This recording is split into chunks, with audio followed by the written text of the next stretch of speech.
구원의 여정이라는 주제로 하나님 말씀 전하도록 하겠습니다. 사람들은 우연이다라는 말을 자주 사용합니다.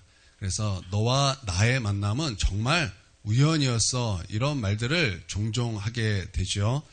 그러나 성경은 우연은 없다라고 말씀하고 있습니다. 다 하나님 안에 있음을 우리가 말씀하고 있는 것을 성경을 통해 보게 되는 것입니다. 마태복음 10장 29절에서 예수님께서 모든 것이 다 하나님의 있음을 우리에게 알려주실 때 이런 말씀을 하셨습니다. 참새 2마리가 한 아사리온에 팔리지 않느냐? 그러나 너희 아버지께서 허락하지 아니하시면 그 하나도 땅에 떨어지지 아니하리라. 모든 것이 다 하나님 안에 있다고 말씀하는 것 아닙니까? 참새가 얼마나 작습니까? 그 작은 참새 한 마리가 팔리는 것조차 하나님께서 허락하지 않으면 그것은 불가능한 일이다 라고 말씀하고 있는 것입니다. 그러므로 이 작은 것 하나도 우연이 아니다라는 거예요. 하물며 우리가 받은 구원이 우연이겠습니까? 여러분이 교회에 나온 것이 우연이겠습니까? 여러분이 예수님을 믿게 된 것이 우연이겠습니까? 아니라는 것입니다. 다 하나님 안에 있는 것이고 다 하나님의 은혜 가운데 있는 것이다 라는 것입니다. 유명한 신학자, 세계적인 신학자 존 스토트가 이런 말을 했습니다. 우리 하나님을 표현하기를 하나님은 영혼의 사냥꾼이다, 이런 표현을 했어요. 이게 참 재미있는 표현 같습니다. 하나님은 우리의 영혼을 사냥하는 우리 영혼의 사냥꾼이다. 재미있는 표현 아닙니까? 우리 하나님은 그렇다라는 거예요. 우리 하나님은 우리가 구원받도록 우리의 영혼을 사냥하시는 분이시다라는 거예요. 저는요, 가끔 유튜브에서 베어 그릴스라는 그런 프로를 자주 봅니다. 여러분 아시는 분이 있을 거예요. 우리 아이들, 청소년 아이들은 다 알 거예요. 모릅니까? 예, 저는 그거 되게 좋아합니다. 이게 탐험가죠. 오지에 딱 떨어뜨립니다. 이 사람을 오지에 딱 떨어뜨리면 이제 혼자 그 오지에서 살아남는 것을 카메라맨과 이 베어 그릴스와 이렇게 함께 이렇게 보여주는 거예요. 그래서 그 사람이 이제 아무도 없는 그 오지에서 살아남는 것을 이렇게 보여주는데 혼자 살아남으니까 혼자 사냥하고 혼자 거기 먹을 것을 해결해야 되잖아요. 그래서 물을 또 구해야 되는 거잖아요. 먹는 것을 구해야 되는 거잖아요. 그래서 그것을 할 때 사냥하는 것, 또 그것을 찾는 거, 그게 너무나 재밌는 거예요. 그리고 어떤 한 사냥을 하는 데 있어서 그 사냥 방법이 한 가지만 있는 것이 아니에요. 얼마나 다양한 방법으로 그 먹을 것을 사냥해서 그 먹는지, 그게 너무나 재밌어서 시간 가는지 모르고 볼 때가 참 많이 있습니다. 여러분, 우리 하나님도 영혼의 사냥꾼이라 그랬어요. 영혼의 사냥꾼이면 사냥하는 방법이 있지 않겠습니까? 근데 그 방법이 너무나 하나님은 다양하시다라는 거예요. 성경에 보면 하나님의 수는 셀 수 없다고 말씀하고 있어요. 그래서 여러분이 교회에 오고 예수님을 믿는 것을 한번 잘 생각해 보십시오. 다 똑같지 않습니다. 그 수가 헤아릴 수 없을 만큼 너무나 다양한 방법으로 하나님께서는 우리를 부르시고 우리에게 구원을 베풀어 주시더라라는 것입니다. 어떤 분은요, 교회 전도되어 왔습니다. 그런데 여러분, 교회 처음에 왔을 때부터 여러분 대단한 믿음을 갖고 있는 사람이 어디 있겠습니까? 없지요. 물론 그런 사람도 종종 있긴 합니다. 근데 대부분은 그냥 옵니다. 전도되어서 그냥 옵니다. 전도한 사람을 위해서 그냥 오고, 가정의 평화를 위해서도 그냥 오고, 또 관계를 위해서도 오고, 또 사람 만나기 위해서도 오고, 여러 가지 이유로 그렇게 해서 하여튼 교회 전도되어 옵니다. 어떤 분도 그렇게 전도되어 왔습니다. 근데 이분은 또 신앙생활을 하려고 이제 전도되어서 왔어요. 그런데 왔는데 나이롱 신자예요. 그냥 나이롱이에요. 뭐 대단한 거 하나도 없습니다. 그래도 예배를 드려야 된다라는 걸 알아서 예배는 드립니다. 근데 예배 마치면 우리가 성도로서 해야 될 일이 얼마나 많습니까?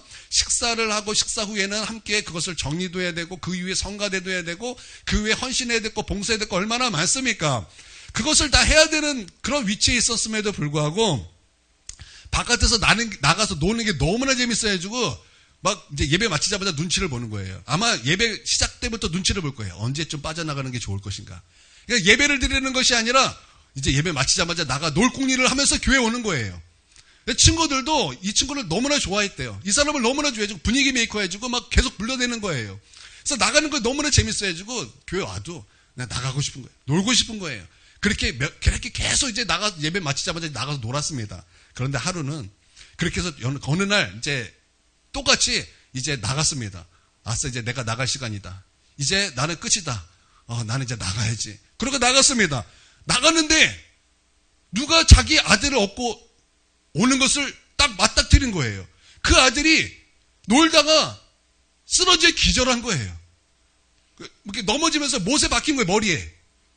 그래가지고 막 선생님한테 업혀가지고 막 거품을 물면서 막 업혀오는데 그때 도망가는 그 사람과 업혀서 기절해서 거품 물고 쓰러져 업혀오는 그 아들, 그 선생님의 눈하고 딱 맞닥뜨린 거예요.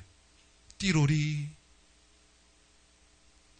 그러고 나서 그분이 회개하고 정말 하나님을 향해서 정말 충성된 일꾼으로 그래 신앙생활 하더라는 거예요. 여러분, 이게 과연 우연이겠습니까? 여러분, 그게 과연 우연이겠습니까? 그분이 그래요. 이거 우연 아니라는 거예요.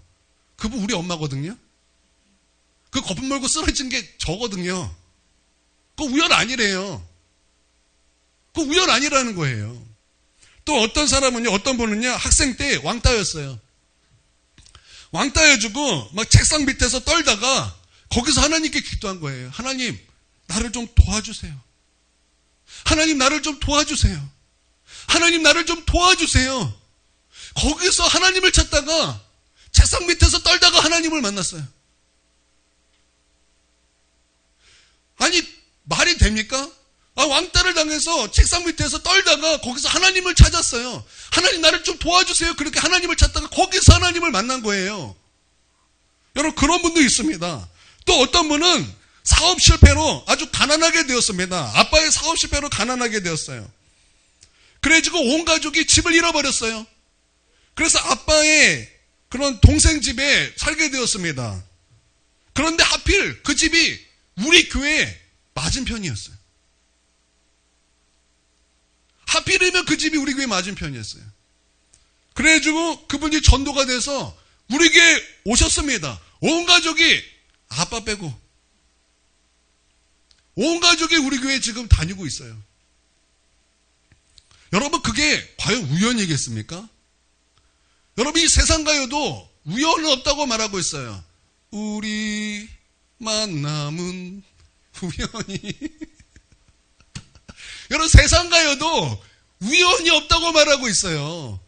여러분, 우연은 없는 것입니다. 우리 하나님은 셀 수 없는 수로 말미암아 우리를 구원하시는 영혼의 사냥꾼이십니다. 여러분, 이것을 믿습니까? 또 어떤 분은 그 안에 상처와 아픔이 너무나 커서 우울증 가운데 견딜 수 없는 그 삶을 살았어요.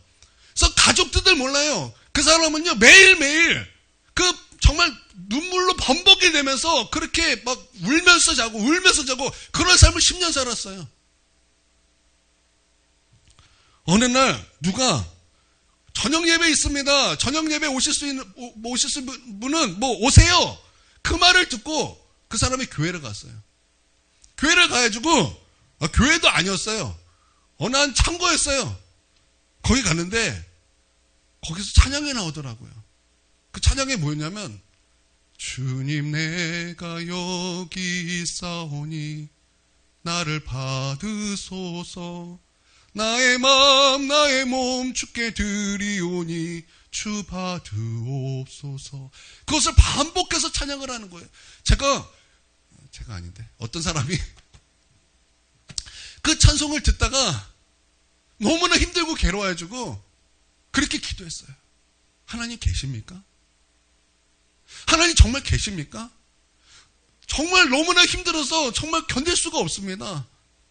하나님 계시면은 나를 좀 만나주세요. 하나님 계시다고 말을 하는데 하나님 계시다면은 나를 좀 만나주세요. 정말 얼마나 하나님께 간절히 기도했는지 정말 그 하나님 앞에 정말 마음을 다해 기도했어요. 하나님 계시면 나를 좀 만나달라고. 나 삶이 너무나 고통스럽기 때문에 나는 정말 죽을 것 같다고. 그래서 하나님께 기도하는 그때 하나님께서 그 기도하자마자 하나님은 그 기도를 들으시고 응답하심으로 말미암아 하나님께서 나에게 임하시고 나를 만나주셨어요. 저는요 그때 하나님이 살아계시다라는 것을 그때 알았어요. 그렇게 오랫동안 그렇게 오랫동안 교회를 다녔는데 저는 하나님이 살아계시다는 것을 몰랐어요. 그냥 하나님은 계실 거야, 그렇게 알았지 정말 하나님이 살아계시다는 건 몰랐어요. 그리고 천가 지옥 얘기하면요, 세상에 유치한 말이 없다 생각했어요. 그런 유치한 말이 어디 있습니까? 저는 교회를 다니면서 모태신앙이었으면서도 그런 생각을 하고 있었어요. 근데 주님을 만나자마자 그게 아니고 내가 속은 것이라는 것을 알게 되었어요. 내가 얼마나 속아왔는지를 내가 그것을 알게 되었어요. 그리고 천국과 지옥이 있다는 것을 알게 되었어요. 이것은요, 지식으로 한 것이 아니에요. 하나님이 내게 임하심으로 말미암아 그냥 알게 된 거예요. 그것을 경험하게 된 거예요. 그리고 나는 죽을 수밖에 없는 죄인인데, 내가 예수님을 십자가에 못 박은 그런 죄인인데, 우리 예수님께서는 그 죄로 말미암아 내가 죽어야 되는데 예수님이 나 대신 죽으셨다라는 것을 알게 됐어요. 그리고 그것이 얼마나 감사한지, 그리고 내가 얼마나 죄인인지, 감사와 회개가 2시간 동안 이어졌어요. 그리고 예배가 끝났으니까 제가 눈물이 멈췄지, 예배가 끝나지 않았으면 계속 울면서 감사하며 회개하면서 그런 시간을 보냈을 거예요. 2시간의 예배 동안 어떤 말씀이 전해졌는지도 모르겠어요. 예배 시간에 어떤 일이 있었는지도 모르겠어요. 저는 거기서 꺼이꺼이 울었어요. 꺼이꺼이 울면 내가 죄인임을 깨닫고, 나에게 소망이 없음을 깨닫고, 오직 소망은 주님밖에 없음을 깨닫고, 거기서 꺼이꺼이 회개하고 울며 감사하며 울며 하나님의 은혜를 경험하고 내가 속았음을 하나님 앞에 회개하며 그 찬양의 가사처럼, 하나님 내가 여기 있습니다, 나를 받으시옵소서, 내가 이제 주님만을 위하여 살겠습니다. 죄를 용서하신 하나님의 은혜, 그리고 내가 얻은 이 자유가 어떤 것인지 그전에는 몰랐어요. 그전에는 몰랐어요. 하나님을 만나고 내가 구원을 받으니까 나를 짓누르고 있다라는 것이 그 엄청난 무게가 있다라는 것을 알게 되었어요. 여러분, 손오공 얘기를 다 아시잖아요. 여러분, 손오공이 그 법사를 만나기 전에 어디에 깔려 있었습니까? 어디에 깔려 있었습니까? 하여튼 어딘가에 깔려 있었어요. 그게 얼마나 무거운지 거기에 빠져나올 수 없는 거예요. 거기에 빠져나올 수 없었던 거예요. 여러분, 마찬가지로 제가 하나님을 만났을 때 저는 그때 알게 되었어요. 빠져나올 수 없는 죄의 무게, 그 죄로 말미암아 오는 지옥의 무게에 내가 거기서 깔려서 나는 허둥대고 인생을 살고 있었다는 거예요. 나만 그런 것이 아니라 모든 인생이 죄와 지옥의 무게에 허둥대며 살고 있었다는 거예요. 그런데 예수님의 그 십자가의 은혜로 말미암아 나는 자유를 얻게 됐다는 거예요. 그 죄에서 자유를 얻게 되었고 그 지옥에서 나는 자유를 얻게 되었다는 것에 얼마나 감사한지 이루 말할 수 없었어요. 그것은 저뿐만 아니라 예수를 믿는 모든 자가 경험하는 놀라운 은혜의 사건 아닙니까? 예.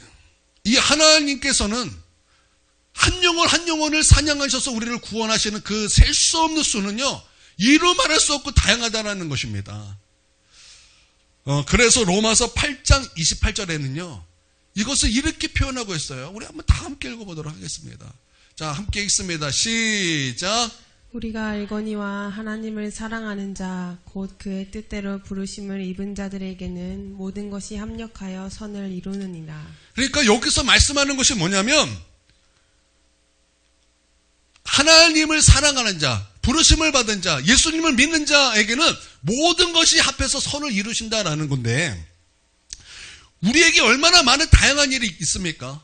우리가 경험하는 얼마나 다양한 슬픈 일, 우리가 경험하는 얼마나 다양한 고난, 얼마나 다양한 그 고통, 또 그런 일만 있겠습니까? 어떤 좋은 일도 있지 않겠습니까? 그런데 그 모든 일들이 하나님의 선을 이루는 과정이다라는 거예요.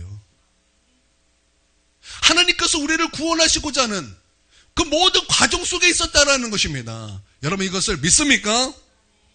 그래서 모든 것은 다 하나님의 손 안에 있다라는 거예요. 모든 것이 다 하나님의 은혜 아래 있다라는 것입니다. 우리의 구원을 위해서 그래야만 하기 때문에, 우리의 구원을 위해서 그래야만 하기 때문에 하나님께서 이 사람을 만나게 하시고, 또 이런 고난을 받게 하시고, 또 이런 사건을 알게 하시고 경험하게 하시고, 그래야만 하기 때문에 하나님께서는 영혼의 사냥꾼으로서 모든 일을 허락하셨다는 거예요. 여러분 믿으시기를 바랍니다. 여러분 참새 한 마리가 팔리는 것도 하나님의 허락이 없으면 안 되는 거예요. 하물며 우리이겠습니까? 여러분 원수 같은 남편이 있으니까 여러분이 기도에 나오는 거예요. 여러분 감리교 창시자 존 웨슬리 얼마나 대단한 사람입니까? 여러분 이 사람은요 그 사람 자체가 부흥이었어요. 이 사람이 가는 곳에 그곳에 부흥이 일어났어요. 여러분 우리는 그것을 본 적이 없기 때문에 우리는 몰라요. 여러분 조용기 목사님은 다 들으셔서 알 것입니다. 제가 신학교 때 동기 그 전도사님이 초창기 그 교회 다녔던 분이 계셨어요. 근데 그때 그 상황을 얘기해 주는데 여의도 허허벌판이 아무것도 없어요. 근데 주일만 되면은 어디서 사람이 나타나는지 그냥 잴 수 없는 수많은 사람들이 몰려오더라는 거예요.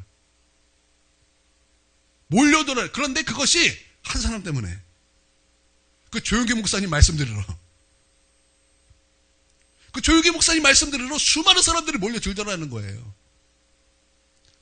이 존 웨슬리가 그런 사람이었어요. 우리나라 조용기 목사님 들으려고 왔지만 이 존 웨슬리는 가는 곳마다 수많은 사람들이 예수 그리스도를 믿고, 그래서 여러분 프랑스에 피해 혁명이 있을 때 영국에는 복음의 혁명이 있었어요. 그것을 누가 일으켰는가? 웨슬리가 일으켰어요. 이거는 역사학자가 증명하는 일이에요. 그런데 그가 왜 그런 사람이 되었을까? 그 뒤에는요 아내가 있었기 때문에 그래요. 여러분 그 아내가 내조를 잘해서 아니요. 여러분 3대 악처가가 있는데 첫 번째는 소크라테스. 소크라테스가 유명한 말을 했어요. 내 자신을 알라. 그게 집에서 늘 듣던 말이 아내에게. 네 꼬라지를 알아. 그거를 이제 바깥에서 소크라테스는 너 자신을 알라. 너 자신을 알라. 여러분 3대 악처가 중에 하나가 소크라테스예요. 그리고 또 하나가 누구냐면 웨슬리의 아내예요. 웨슬리의 아내. 그래서 웨슬리의 아내가 얼마나 그 악처인지 막 사람들이 그렇게 많은 데서도 막 그 대단하고 존경받는 그분의 머리끄러기를 막 흔들면서. 그러니까 집에 들어가고 싶겠습니까? 과연 집에 들어가고 싶겠습니까? 맨날 집에 가면 조금 바가지가 아니에요. 막 모든 것을 집어던지는 그 바가지. 내 머리끄러기를 잡아서 내 머리털을 다 뽑는 그 바가지. 집에 견딜 수가 없으니까 전도로 다니는 거예요. 복음 증거로 다니는 거예요. 전국으로 다니는 거예요. 오늘 이렇게 마음이 다쳐지셨어요? 안 웃어요? 안 웃어. 웃어야 되는데 안 웃어. 강박해야죠. 이쯤 되면 좀 웃으면 하지 않습니까? 피식 웃는 것이 아니라 피식 웃고 집에 가서 막 박장대소 하시려고. 여러분 그럴 수밖에 없기 때문에 하나님은 우리 다양한 만남을 허락하셨다라는 거예요. 할렐루야. 그게 28절 오늘 여기 본문으로 삼았던 28절의 말씀입니다. 그런데 이 말씀은 또 이렇게도 볼 수 있어요. 결국 내가 예수님을 믿었어요. 결국 내가 예수님을 내가 믿은 거예요. 그런데 내가 예수님을 믿은 것 같지만 그것이 아니라 하나님의 은혜였다라는 거예요.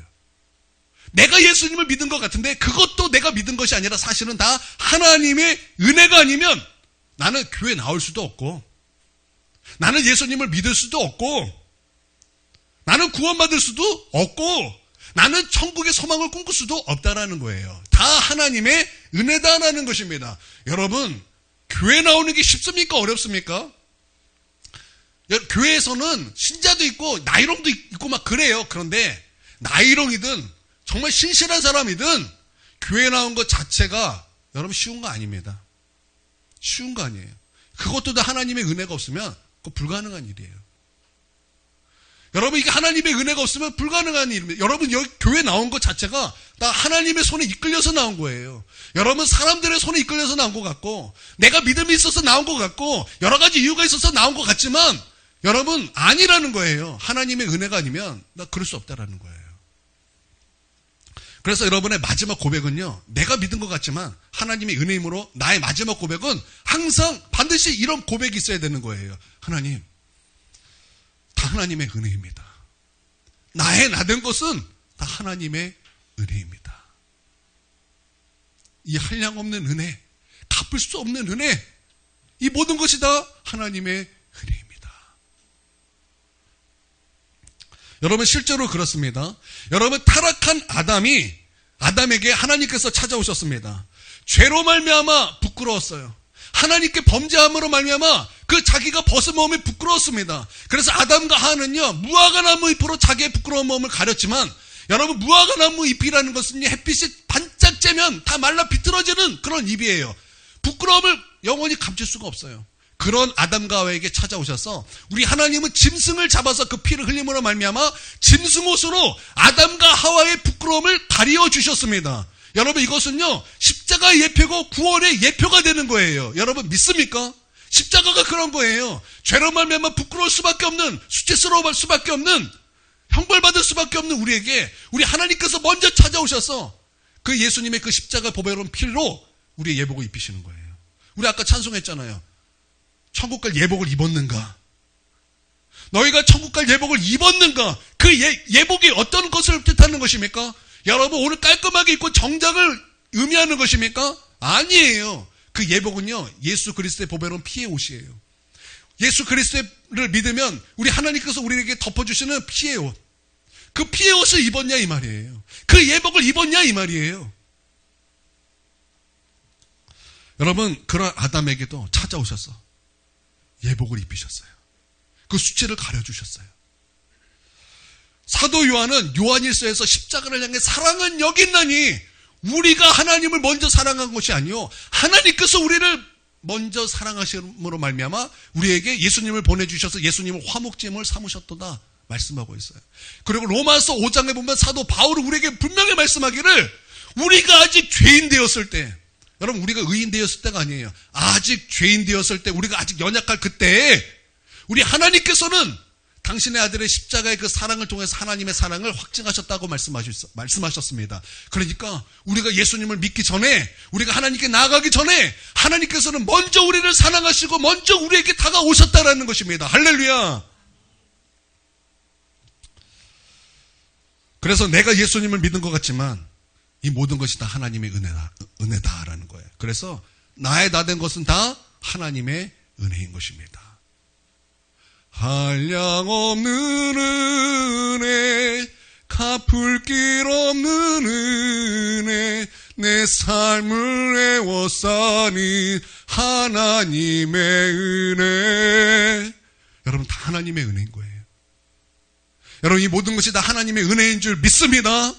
내가 한 것 같지만, 내가 믿은 것 같지만, 여러분 이 모든 것이 다 하나님의 은혜다라는 거예요. 나는 이런 고백이 저와 여러분에게 있어서 여러분 이런 고백으로 하나님께 영광과 찬송을 올려드리기를 바랍니다. 예, 다 하나님의 은혜지만 그렇다고 나는 그냥 가만히 있어야 되는 것인가요? 다 하나님의 은혜이기 때문에 나는 그냥 가만히만 있으면 되는 것인가요? 그건 또 아닙니다. 그것은 또 아니에요. 또 구원에는요, 순서가 있어요. 그냥 지나가다가 옛다 받아라 그래가지고 은혜 받는 게 아니에요. 그냥 지나가다가 이거 그냥 은혜를 받았네, 이게 아니라는 거예요. 여러분 구원에는요 순서가 있어요. 그래서 구원은요, 여러분 오늘 제목이 뭐라 그랬어요? 여정이 뭐예요? 가는 길 아닙니까? 그렇게 지나온 길 아닙니까?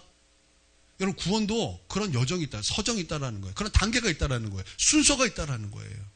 여러분 오늘 본문이 바로 그것을 우리 가운데 말씀하고 있는데요. 30절을 먼저 보겠습니다. 30절입니다. 여러분 이것은요 되게 귀하고 중요한 말씀입니다. 한번 읽어보도록 하겠습니다. 시작. 또 미리 정하신 그들을 또한 부르시고 부르신 그들을 또한 의롭다 하시고 의롭다 하신 그들을 또한 영화롭게 하셨느니라. 자, 여기서 구원의 여정이 네 가지가 나와요. 순서가 네 가지가 나옵니다. 첫 번째가 무엇입니까? 미리 정하셨다. 미리 정하셨다가 나와요. 두 번째가 무엇입니까? 부르심이 나옵니다. 세 번째가 무엇입니까? 의롭다 일컬어 주심이 나옵니다. 네 번째가 무엇입니까? 영화롭게 하셨다. 그렇죠? 이 네 가지의 순서가 있다라는 거예요. 구원에는 이런 여정이 있다라는 거예요. 이런 서정이 있다라는 거예요. 이런 순서가 있다라는 거예요. 그래서 오늘 순서대로 살펴보도록 하겠습니다. 첫 번째는 미리 정하셨다라는 거예요. 여러분, 미리 정하셨다라는 말이 어떤 말일까요? 여러분, 더우세요? 저 되게 더운데. 더우십니까? 우리 에어컨을 좀 살짝 틀까요? 틀었다가 추우신 분은 얼른 와서 끄세요. 추우신 분은 얼른 와서 끄세요. 괜찮습니다. 이거 오래 가요. 한번 틀면은 지금 날씨가 아주 더운 게 아니기 때문에 오래 갑니다. 자, 미리 정하심, 이게 무슨 뜻일까요?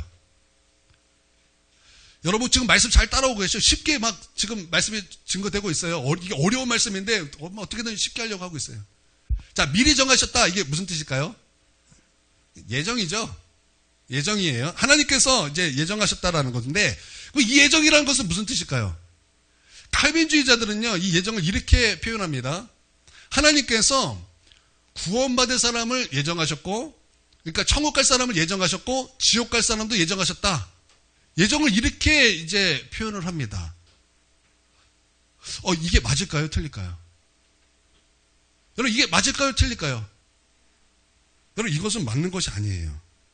그래서 그들은 하나님의 절대 주권에 의하여 천국 갈 사람을 정하셨고 지옥 갈 사람을 정하셨다 그러는데, 그러면 지옥 간 사람은 그 책임이 누구에게 있는 거예요? 아니, 그렇게 칼빈주의자처럼 말하면 그 책임이 하나님께 있는 거예요. 왜냐하면 하나님께서 나를 지옥 가려고 그렇게 정하신 거 아닙니까? 하나님의 책임이 있다는 거예요. 그러면 성경이 이렇게 표현이 돼야 돼요. 여러분, 우리가 요한복음 3장 16절, 자, 시작.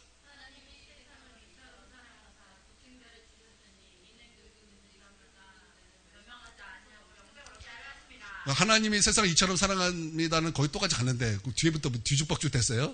하나님께서 세상을 이처럼 사랑하사 독생자를 주셨으니 이는 그를 믿는 자마다 멸망하지 않고 영생을 얻게 하려 하심이라. 멸망은 지옥을 말하는 것이고 영생은 천국을 말하는 것이죠. 그렇죠? 자, 이 말씀인데 만약에 칼빈주의자들이 말한 그 예정으로 말했다면 이렇게 되는 거예요. 하나님께서 세상을 이처럼 사랑하사 독생자를 주셨으니 이는 하나님이 예정한 자마다 멸망하지 않고 영생을 얻게 하려 하십니다. 이렇게 되는 거예요. 그런데 성경은 뭐라고 말하고 있어요? 예정한 사람이다, 이렇게 표현 안 하고 있어요. 뭐라고 말하고 있죠? 믿는 자마다. 믿는 자마다. 말씀은요, 믿는 자마다라고 말하고 있어요. 믿는 자마다 멸망하지 않고 영생을 얻게 하려 하십니다라고 말씀하고 있다라는 거예요.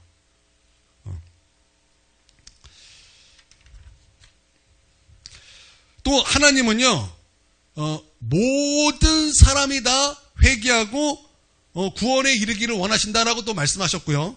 또 하나님은요, 하나님의 성품 자체가 정말 어떤 사람은 예정 이렇게 구원, 천국 이렇게 예정 이런 성품이 아니세요. 하나님은요, 악한 자가 죽는 것도 기뻐하지 않는 것이 하나님의 성품입니다. 그러니까 우리가 모든 사람이 예수님을 믿고 구원받는 것이 하나님이 기뻐하시는 하나님의 성품이라는 거예요. 그런 하나님의 성품을 말씀이 얘기하는데, 어떻게 하나님께서 구원받는 사람을 이렇게 천국 갈 사람을 정하시고 지옥 갈 사람을 정하셨다, 이건 말이 안 되는. 그러니까 여러분, 성경 읽을 때 조화롭게 보셔야 돼요. 성경을 하나만 이렇게 딱 꼬집어서 보는 것이 아니라 조화롭게 봐야 된다는 거예요. 그러면 미리 정하셨다는 것은 무슨 뜻일까요? 그러면 칼빈주의자들이 말하는 예정은 아니에요. 그러면 미리 정하셨다는 것은 무슨 뜻일까요? 그건 29절을 봐야 돼요. 29절. 자, 시작. 하나님이 미리 하신 자들을 또한 자, 스톱. 자, 29절에 처음에 뭐라 그랬죠? 하나님이 미리 하신 자들이라고 말하고 있습니다. 여러분, 이 미리 하신 자들을 우리가 어떻게 봐야 될까요? 여러분, 이것은 힌트가 28절에 나오는데요. 28절에 처음에 이렇게 표현하고 있어요. 우리가 알거니와. 여러분, 안다라는 것은 본다라는 얘기예요. 안다라는 것은요, 본다라는 얘기예요. 하나님께서 보신다라는 거예요.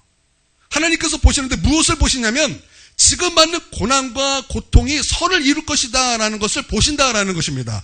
여러분, 이것은요, 이러한 과정을 겪으면 이런 결과를 유추할 수 있어 라고 하나님께서 그렇게 보시는 것이 아니에요. 이런 모든 과정을 겪었을 때 너는 이런 과정을 겪을 거니까 나는 너를 응원하고 있어. 너를 견디면 하나님의 은혜가 있어. 그러니까 다시 말하면 이렇게 되는 거예요. 하나님께서 우리의 미래를 아시고 그 미래를 현재로 보신다라는 거예요.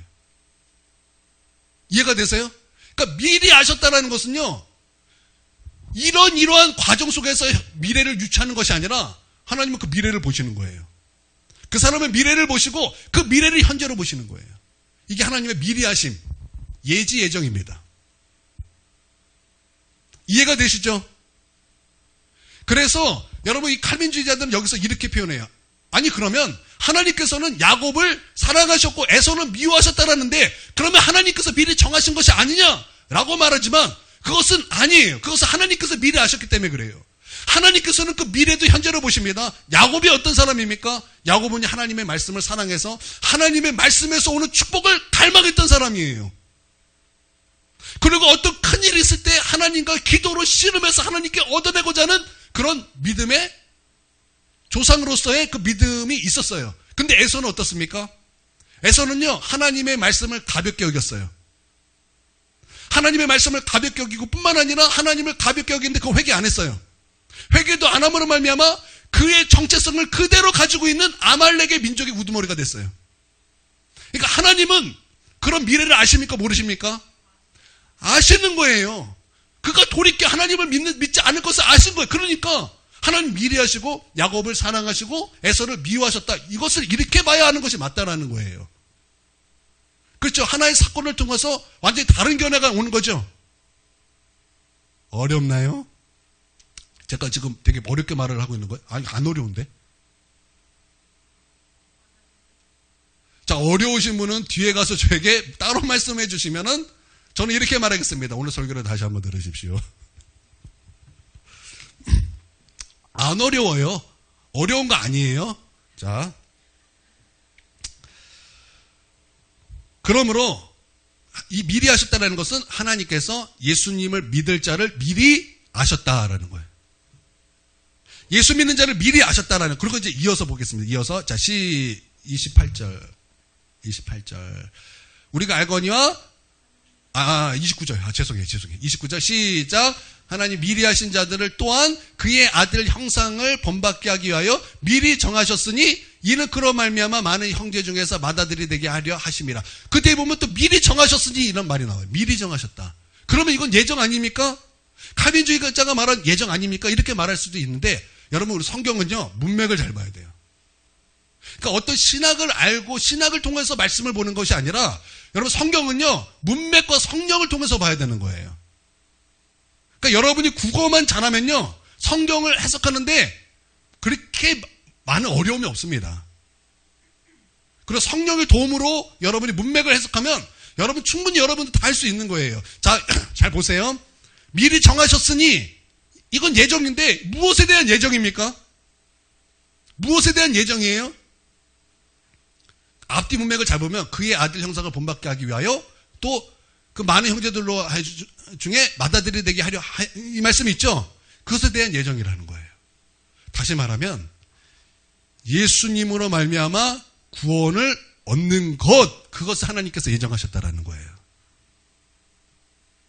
이해가 되세요? 그러니까 이 예정은 예수 그리스도의 중심 속으로 해석해야 된다는 거예요. 이거는요 에베소서에 분명히 더 말씀하고 있어요. 에베소서 1장 5절에 보면 이런 말씀이 있어요. 그 기쁘신 뜻대로 우리를 예정하사. 그러니까 미리 정하사 이런 말이죠. 예정하사 예수로 말미암아 자기의 아들들이 되게 하셨다. 이렇게 말씀하고 있어요. 그러면 이 예정은 그냥 칼빈주의자들이 말했던 뭐 하나님의 절대 주권으로 이 사람 천국, 이 사람 지옥 이걸 말하는 것이 아니라 문맥에 보면 예수로 말미암아 하나님의 자녀가 되는 것을 하나님께서는 정하셨다 이 말이 되는 거예요. 자, 안 어렵죠? 안 어렵죠? 그러니까 예수로 말미암아 구원받는 거 하나님 예정하셨다라는 거예요. 예수 그리스도의 보배로운 피로 말미암아 우리의 죄를 깨끗하게 씻기시고 우리를 그 피에서 우리를 죄를 사하시고 용서하시고 구원하셨다. 이것을 하나님께서 정하셨다라는 거예요. 여러분 이해가 되시죠? 이 바탕 위에 30절의 말씀을 봐야 된다라는 거예요. 30절. 미리 정하신 그들을. 그러면 여기서 미리 정하신 그들은 무엇일까요? 이건 두 개 다 아까 제가 29절 설명하는 것은 전부 다 포함이 되는 거예요. 예수로 말미암아 우리가 구원받는 것과 그 예수 그리스도를 믿음으로 구원받게 됨.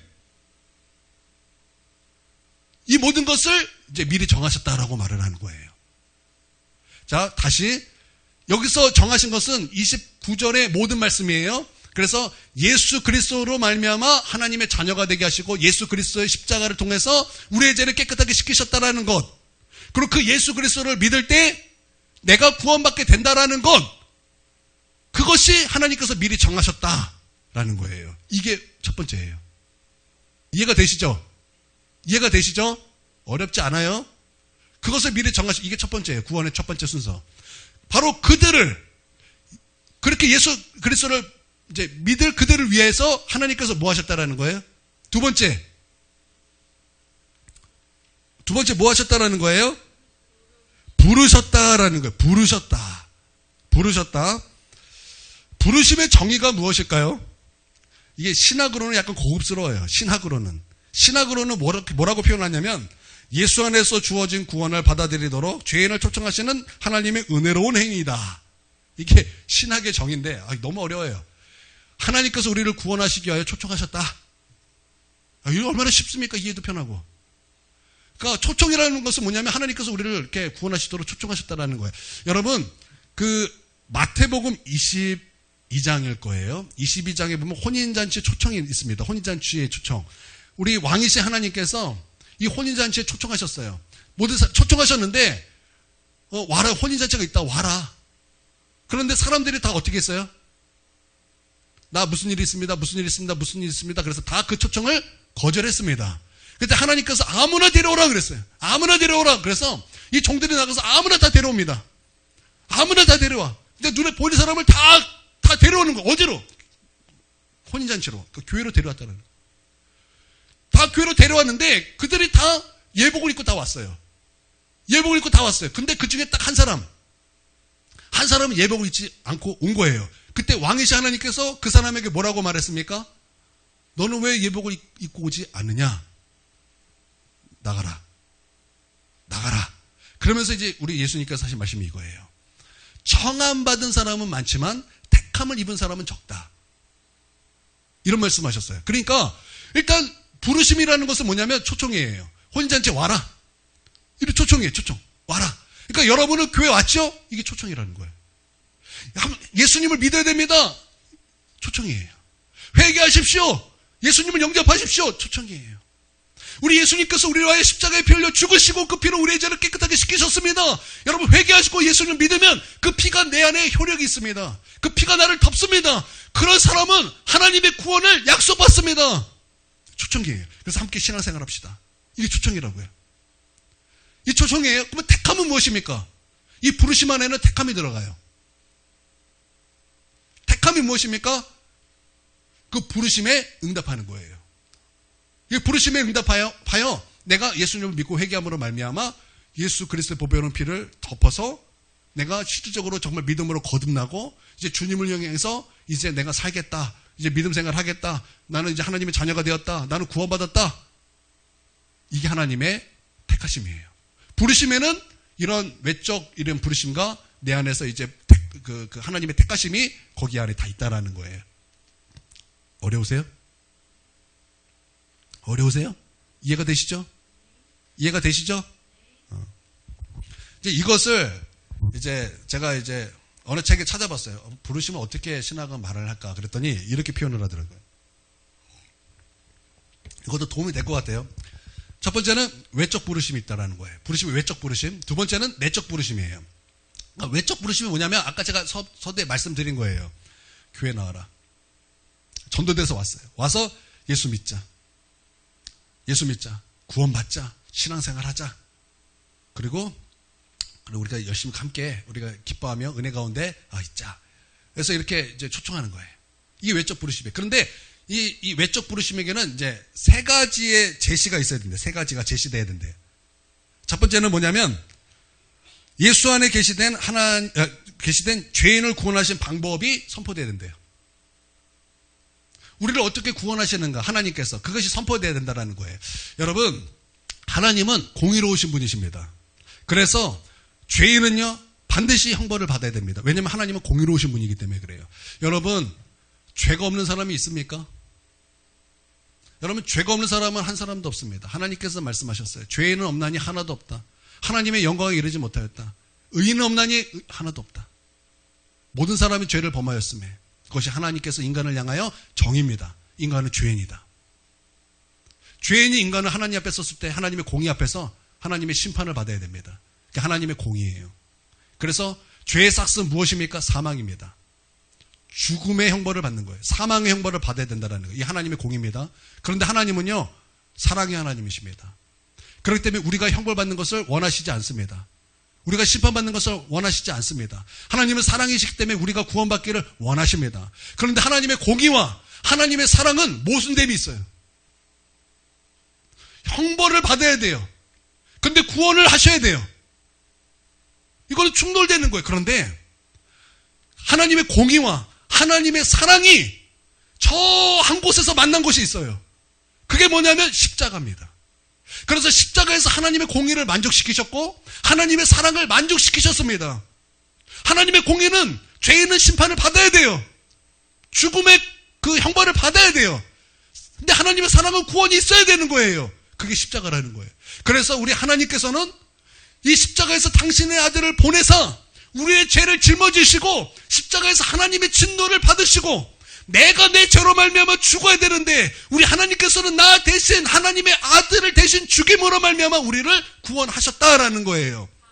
이게 하나님의 구원의 방법입니다.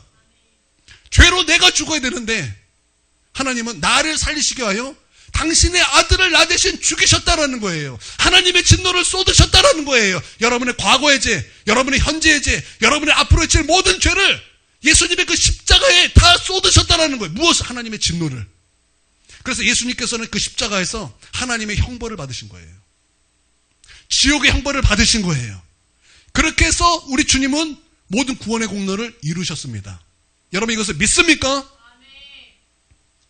그러면 이 구원, 하나님, 예수님께서 이루신 그 십자가의 구원, 예수님이 다 이루셨어요. 그런데 이루셨다고 그게 다 우리에게 다 오는 것입니까? 아닙니다. 그 구원에 내게 오게 하는 효력의 수단이 두 가지가 있는데 첫 번째가 회개고 두 번째가 믿음입니다.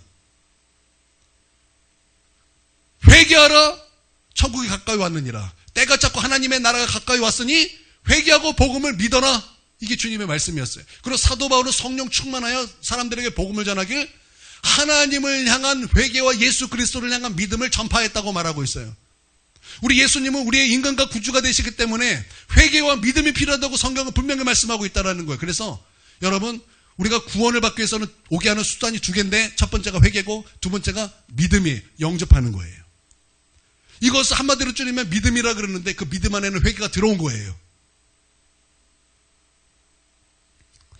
그러므로 여러분 예수 그리스도를 믿음으로 말미암아 그 십자가에서 우리 가운데 구원을 이루신 그 놀라운 구원을 경험하는 그 십자가를 경험하는 저와 여러분이 되어야 할 줄 믿습니다. 여러분 내가 잘라서 나를 구원하시는 것이 아니에요. 여러분 구원을 받은 조건이 있는데요. 구원을 받는 조건은요. 구원을 받는 자격은요. 무엇일까요? 구원을 받는 자격은요. 자격 없음이 자격입니다. 내가 어떻게 대단해서 내가 잘나서 구원받는 게 아니에요. 구원에 받을 자격은요. 자격 없음이 자격입니다. 그러나 하나님께서 구원을 베풀어 주시기를 원하시고 하나님은 원하시는 자에게 구원을 베풀어 주시는데 하나님은 누구를 원하시는가? 하나님은요. 어린아이와 같은 자를 원하십니다. 어린아이와 같은 자를 원하세요. 어린아이. 여러분 어린아이의 특징이 무엇입니까? 겸손한 자예요. 하나님과 예수 그리스도를 아는 것은 어린아이와 같은 자들에게 허락하셨다는 것이 하나님의 뜻이고 아들의 뜻이다라고 여러분 마태복음 11장에서 분명히 말씀하고 있어요. 겸손한 자, 어린아이와 같은 자들이 여러분 구원을 얻게 되는 것입니다. 그들이 예수님을 믿게 되는 거예요. 여러분 어린아이의 특징은 겸손인데 여러분 어린아이의 겸손을 보신 적 있습니까? 여러분의 아기가 한 5살, 6살, 이제 우리 주은이도 그거 경험하는데, 주은이가 안 자면 분명히 우리 차집사와 이집사는 이런 말을 할 거예요. 지금 호랑이가 바깥에 어슬렁거리고 있어. 그러니까 얼른 자야 돼. 아빠가 너를 지켜줄게. 그러면 5살의 이 아이는 그것을 어떻게 할까요? 그대로 받아들여요. 그것을 안 그런 아이 없어요. 안 그런 아이 없어요. 제가 3명을 키웠잖아요. 안 그런 아이 없어요. 우리 누구죠? 규민이 규선이도 분명히 다 경험하고 넘어갔을 거예요. 호랑이 한 번씩 경험하고 넘어갔죠? 그쵸? 망태인가요? 호랑이 한 번씩 다 경험하고 넘어간다고요. 아닌 사람 하나도 없어요. 여러분, 이게 어린아이더라고요. 이게 어린아이 겸손이에요. 있는 그대로 받아들임이에요. 있는 그대로 받아들임. 아, 진짜 하나님이 계시면 그러겠다. 아니, 이 세상에 이 건물도 누가 지었기 때문에 있는데, 하물며 온 우주 만물이 그냥 생겼을까? 누군가가 창조하신 분이 계시는데 그분이 하나님이시지. 여러분, 우리가 진짜 똑똑한 총명한 그 지식이 있다면 우리는 그렇게 도달할 수밖에 없을 거예요. 그렇게 하나님을 믿음으로 시작해서 예수 그리스도를 믿고, 여러분, 우리는 그럴 수밖에 없을 것입니다.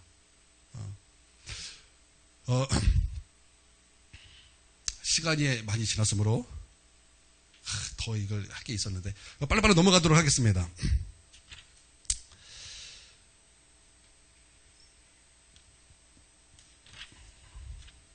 이제 외적 부르심이에요. 이제 내적 부르심은 무엇일까요? 그러면 외적 부르심, 내적 부르심. 내적 부르심은 신학책을 제가 열심히 읽어봤는데 아무리 봐도 내용은 한 가지더라고요. 거듭남이에요. 거듭남. 이제 이걸 택하심이라 그래요. 택하심. 부르심 안에 이제 택하심이 있는데, 이게 이제 거듭남이에요. 거듭남. 진짜 구원의 효력을 받는 것. 이게 택하심이고 부르심입니다. 내적 부르심입니다. 그래서 이것이 요한계시록 17장 14절에 보니까 부르신 자들을 어떻게 말하냐면, 제가 얼른 읽어드릴게요.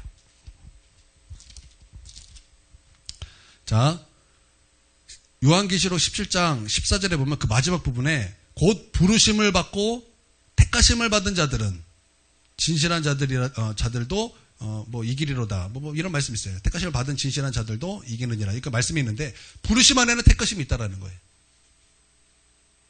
부르심 안에는 택하심이 있다. 네, 하여튼 이런 부르심이 있습니다. 그러면 그 다음은 무엇입니까? 그 다음은 무엇입니까? 부르신 자들을 주님은 의롭다 하신다라는 거예요. 의롭다 하신다. 우리는 의롭잖아요. 우리 이제 저번 주에 이제 들었어요, 좀. 그쵸? 들었어요? 우리 좀 반복하겠습니다. 의롭잖아요. 우리 높으신 하나님의 수준에 누가 오를 수 있겠습니까?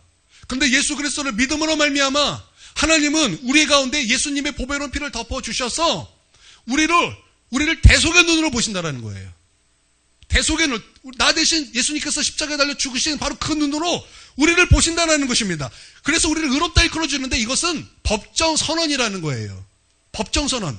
판사가 법정에서 선언하는 것처럼, 여러분, 우리 위험찬 우리 하나님께서, 여러분, 그 하나님의 심판대 앞에서 너는 나의 자녀가 되었다, 너는 구원받은 하나님의 백성이 되었다, 법적으로 선언해 주시는 하나님의 의라는 것입니다. 할렐루야.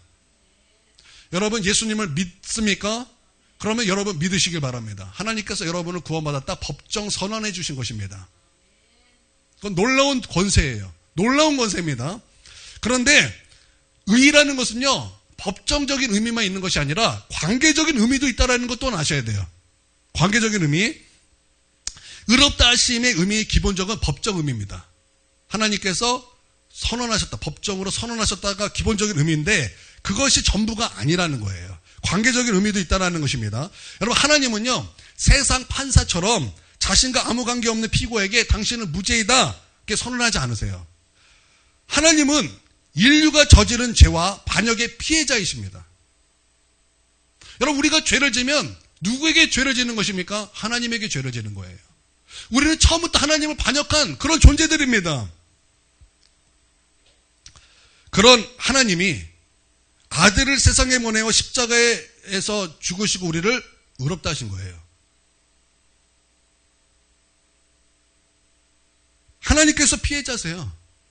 그럼 그 하나님께서 아들을 보내셔서 십자가에 달려 죽으시게 하심으로 예수님을 믿을 때 우리를 의롭다 하셨다라는 것입니다. 그래서 우리를 의롭다 하시는 그 순간 하나님과 관계가 회복이 됩니다.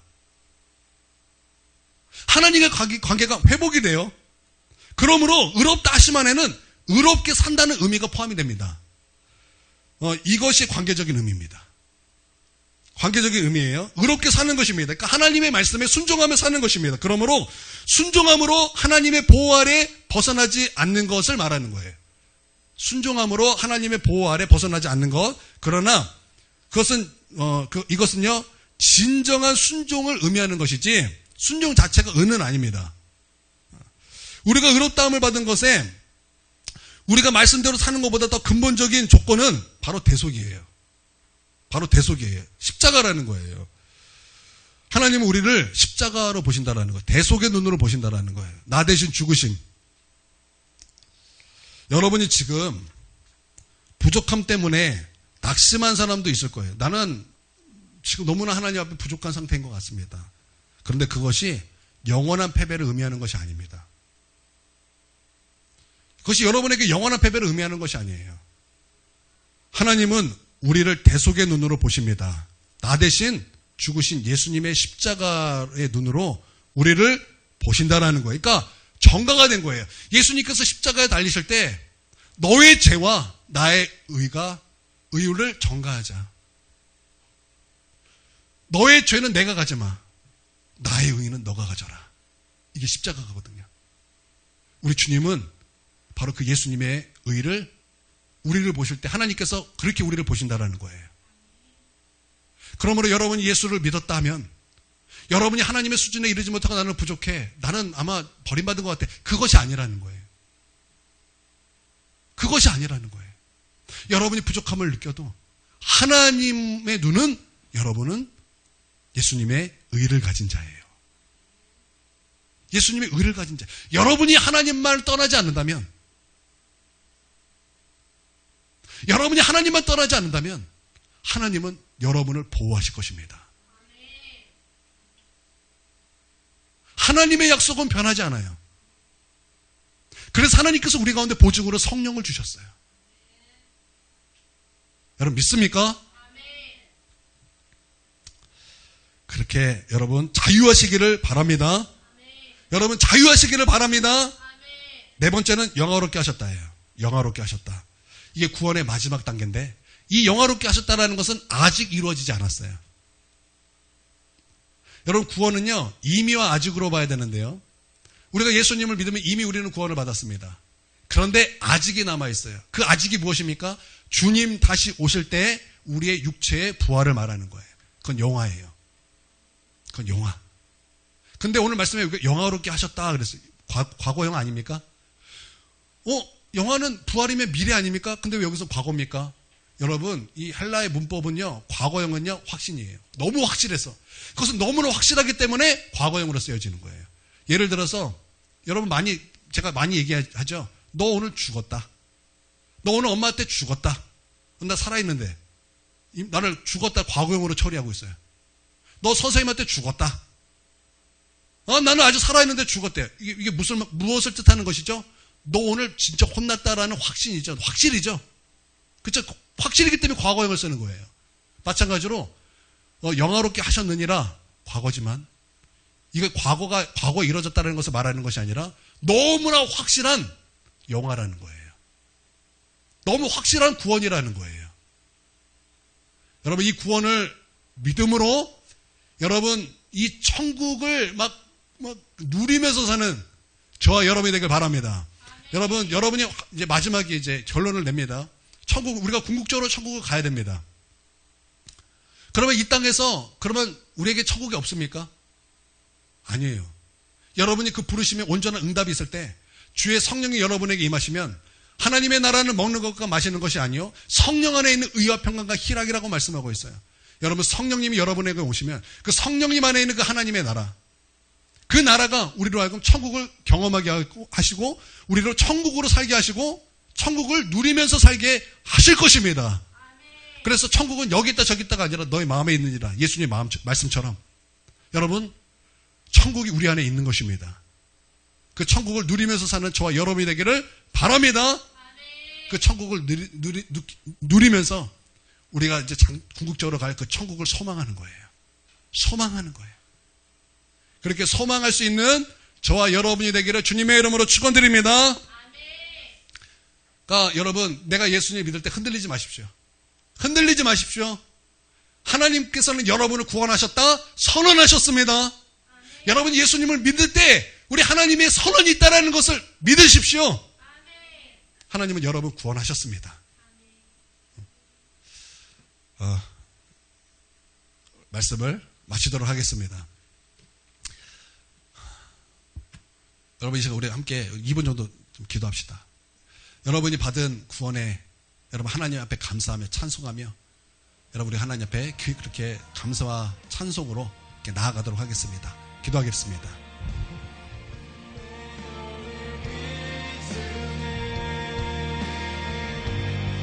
아버지, 우리가 무엇이길래 우리를 위하여 당신의 아들을 보내주셨고 우리가 무엇이길래 이 천국 복음을 알게 하셨고 예수님을 믿게 하셨습니까? 그리고 예수님을 믿을 때 우리 하나님께서 너는 내 아들이다, 너는 구원받았다 법정 선언을 하셨습니까?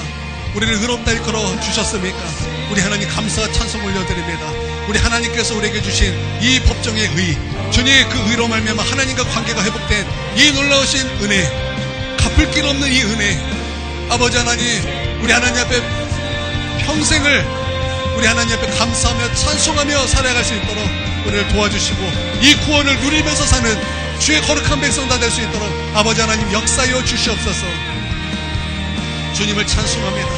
하나님 우리를 구원하셨습니다. 그 구원은 흔들 수 없는 구원입니다. 그 구원은 흔들 수 없는 구원입니다. 그 구원은 너무나 확실한 구원입니다. 우리 하나님, 주님께서는 그렇게 우리 가운데 선언하셨고 성령으로 우리 가운데 보증하셨습니다. 주님을 찬송합니다. 주님, 우리가 이 받은 구원을 누리며 살 수 있도록 아버지 역사여 주시옵소서. 역사여 주시옵소서. 역사여 주시옵소서.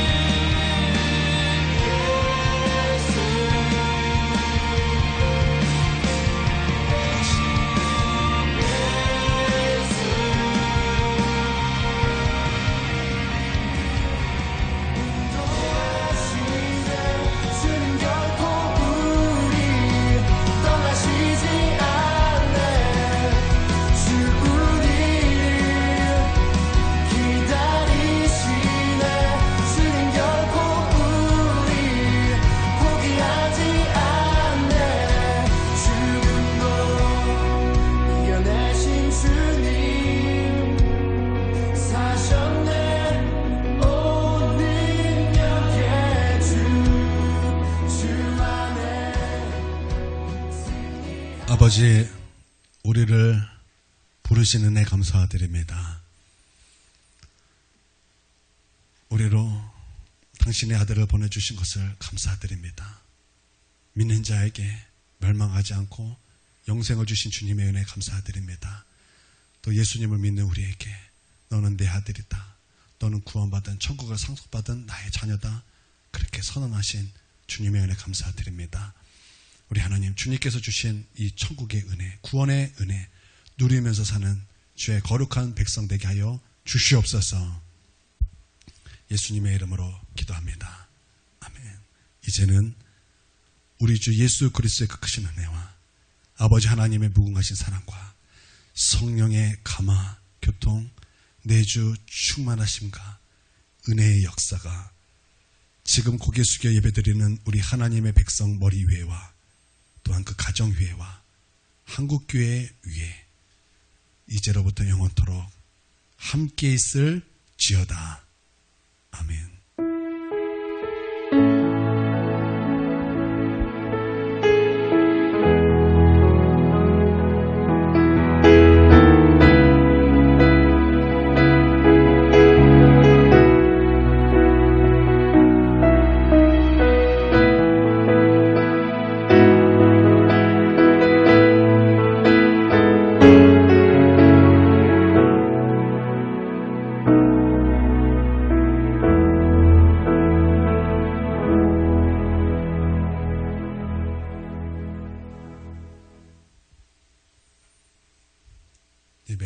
모시겠습니다.